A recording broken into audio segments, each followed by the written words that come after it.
नमस्कार। चलिए एक कहानी सुनते हैं। सोचिए, एक गांव है जो सूरज की गर्मी से बिल्कुल झुलसा जा रहा है। पर तब क्या हो जब एक मुसीबत ही एक चमत्कार बन जाए। दिलचस्प है ना? आज हम इसी अनोखी कहानी की गहराई में उतरेंगे। हाँ, यही सवाल इस पूरी कहानी के केंद्र में है कि आखिर एक आफत एक आशीर्वाद में कैसे बदल सकती है। चलिए इस पहेली को सुलझाते हैं। तो इस कहानी को समझने के लिए हम इसके 5 हिस्सों से गुजरेंगे। पहले हम देखेंगे उस गांव को जो धूप से परेशान था, फिर अचानक से बने उस तरबूज के नखलिस्तान को, उसके बाद कैसे वो खुशी बिकाऊ हो गई, और फिर उस लालच की क्या कीमत चुकानी पड़ी, और आखिर में कैसे सब कुछ ठीक हुआ। चलिए शुरू करते हैं। तो सबसे पहले चलते हैं उस गांव में। कहानी शुरू होती है एक ऐसी जगह से जहां सूखा पड़ा है और गर्मी, अरे बाप रे, ऐसी कि जान ले ले। सोचिए हालत कितनी खराब थी। जमीन बिल्कुल गरम तवे जैसी तप रही थी। गांव के तालाब सूख चुके थे और जो एकाध हैंडपंप था वो भी यूं ही खड़ा था, टूटा हुआ। गर्मी का आलम ये था कि बिरजू नाम का एक आदमी तो चक्कर खाकर गिरी गया, और इस सबके ऊपर गांव का मुख्य बांध भी बस टूटने की हालत में था। मतलब पानी की समस्या ने हर तरफ से घेर रखा था। गांव वालों की हालत का अंदाजा इस बात से लगाया जा सकता है कि उनमें से एक ने कहा, अरे इस गर्मी ने तो मुझे पकौड़े की तरह तल दिया है। मतलब इससे बेहतर कोई उनकी हालत को बयां नहीं कर सकता था। लेकिन फिर कहते हैं ना, जब उम्मीद खत्म हो जाती है तभी कोई चमत्कार होता है। यहाँ भी कुछ ऐसा ही हुआ। एक ऐसी चीज हुई जिसकी किसी ने कल्पना तक नहीं की थी, और इस निराशा के अंधेरे में एक उम्मीद की किरण जागी।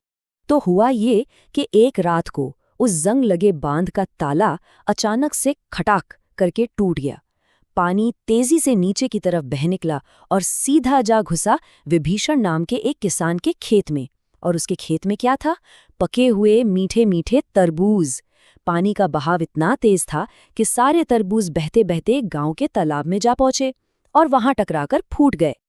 आप जरा अगली सुबह का दृश्य सोचिए। गांव वाले उठते हैं और क्या देखते हैं कि पूरा का पूरा तालाब लाल रंग का हो गया है, तरबूज के रस से भरा हुआ। जहां एक तरफ सब लोग हैरान थे, वहीं बेचारा विभीषण, वो किसान, अपनी बर्बाद फसल देखकर सिर पकड़कर बैठा था।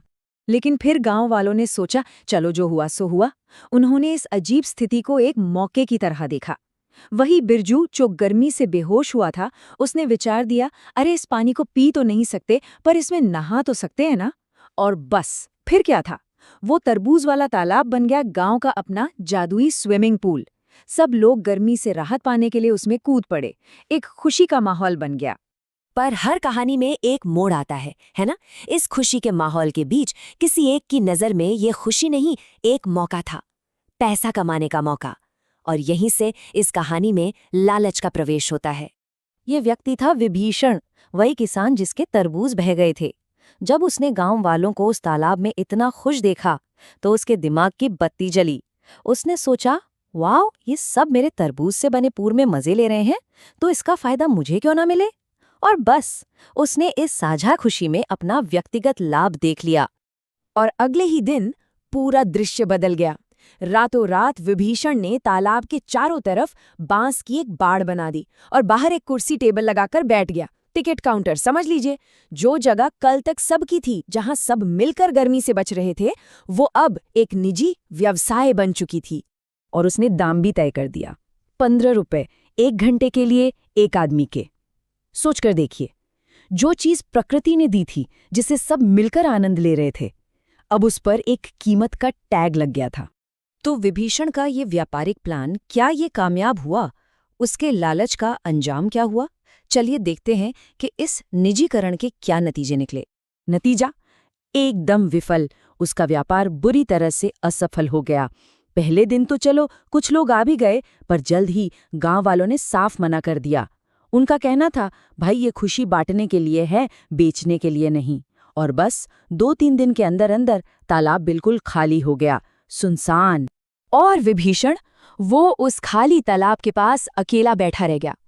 पैसा कमाने के चक्कर में उसने न सिर्फ अपनी आमदनी खो दी, बल्कि अपने लोगों को भी खो दिया। सामाजिक रूप से भी असफल और आर्थिक रूप से भी। तभी गांव के एक समझदार आदमी ने उससे आकर कहा और बहुत गहरी बात कही। उन्होंने समझाया, तुम्हारे काम की नींव ही लालच पर टिकी थी और लालच से शुरू किया गया काम कभी कामयाब नहीं होता। एक छोटा सा वाक्य, पर इसमें जिंदगी का बहुत बड़ा सबक था। अब आते हैं कहानी के आखिरी हिस्से पर। क्या विभीषण को अपनी गलती का एहसास हुआ? क्या उसने कुछ किया इसे सुधारने के लिए? चलिए देखते हैं प्रायश्चित के इस मार्ग को। और हाँ, उसे अपनी गलती का एहसास हुआ, बिल्कुल हुआ, और उसने सिर्फ सोचा नहीं बल्कि कदम भी उठाया। सबसे पहले जो थोड़े बहुत पैसे उसने कमाए थे, उससे उसने पूरे गांव के लिए एक मेले का इंतजाम किया। फिर उसने सबके सामने खुलेआम माफी मांगी, और सबसे महत्वपूर्ण, उसने वो बांस की बाड़ हटा दी और ऐलान कर दिया कि ये पुल पहले की तरह हमेशा के लिए सबके लिए मुफ्त है। और इसका असर जादू जैसा, पूरा गांव खुश हो गया। सब लोग फिर से उस तालाब में मजे करने लगे, हंसने गाने लगे। वही खुशी लौट आई थी। जल्द ही सबने मिलकर उस बांध की भी मरम्मत कर ली और पानी की दिक्कत भी खत्म हो गई। मतलब गांव फिर से एक हो गया था। तो इस पूरी कहानी का सार क्या है? संदेश क्या है? बहुत सीधा सा। असली खुशी चीजों पर कब्जा करने में नहीं, बल्कि उन्हें सबके साथ बांटने में है। और जाते जाते ये कहानी हम सबके लिए एक बड़ा सवाल छोड़ जाती है। वो कौन सी लकीर है जो एक इंसान की अपनी जरूरतों और पूरे समाज की भलाई को अलग करती है? कहाँ पर व्यक्तिगत अस्तित्व खत्म होता है और सामुदायिक भलाई शुरू होती है? इस पर सोचना जरूरी है।